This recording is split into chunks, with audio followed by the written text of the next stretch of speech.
Get ready, because God's going to surround you with the misfits, for those that are in lack, for those that have been through things, that have experienced church hurt, experienced other things, and they're going to come into the cave for transformation while you've been going through transformation. So absorb everything that God has for you in that season, in this season. Because you're going to be the design for those people to come out. But it doesn't mean that the Sauls are not going to rear their ugly head. Okay? So, Father, right now, we break off every word curse from every Saul that has spoken over his life, that he would not be any better than being with us, that we're going to hoard him. And if he leaves, I don't know why I see transition in your life. I don't know why. I'm not saying the ministry that you're in. So I'm being very clear about that. But there's a transition that's happening spiritually in your life. Okay? And that transition, not everybody's going to understand. But just because others don't understand doesn't mean it doesn't come from the Lord. It is a God thing. I don't know why, but I feel like you already sensed a transition yourself within. Not, I try to be clear, because I don't want nobody to say that I'm telling you to leave a ministry. Okay?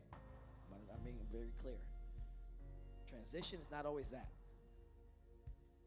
Transition a lot of times is what's happening internal. And then there's an outward expression and manifestation that comes with it. Okay? So. Not only that, there's two things I saw. One thing that I want to say, and you're so humble, you won't even really, you probably didn't even think or aren't going to grasp this, but our ministry shifted because of your yes. Leaders, our ministry shifted because of your yes. Because for so long, we didn't settle. We just played the tracks. Because we wanted a man or woman of God, you know, that embodies what you have. But then the other thing, Holy Spirit.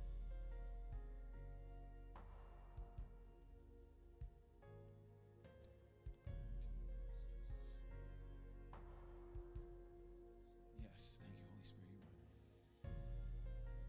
You were called to preach the gospel. You've been running from that. You were called to preach the gospel, and so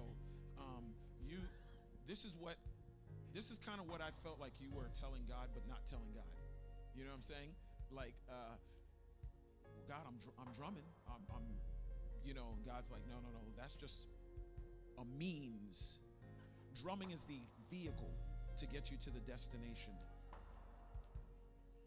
And the problem with church, when I say church, I mean not you and me as worshipers, the church as a whole, where the perversion has come, to kind of piggyback of what he said.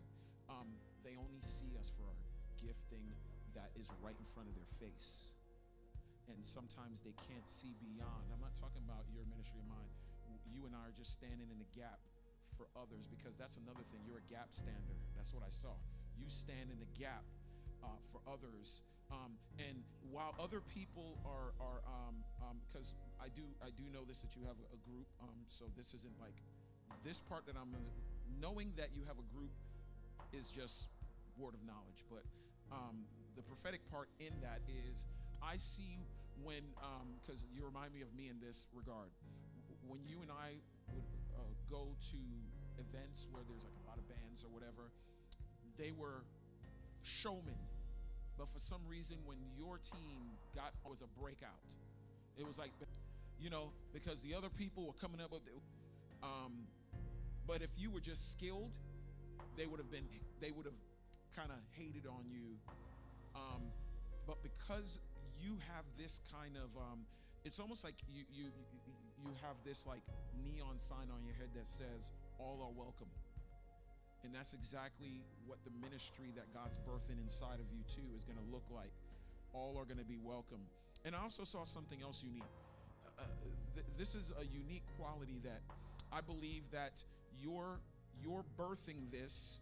You're the trailblazer in this, across the wall, and not only that, across the wall, and not only that,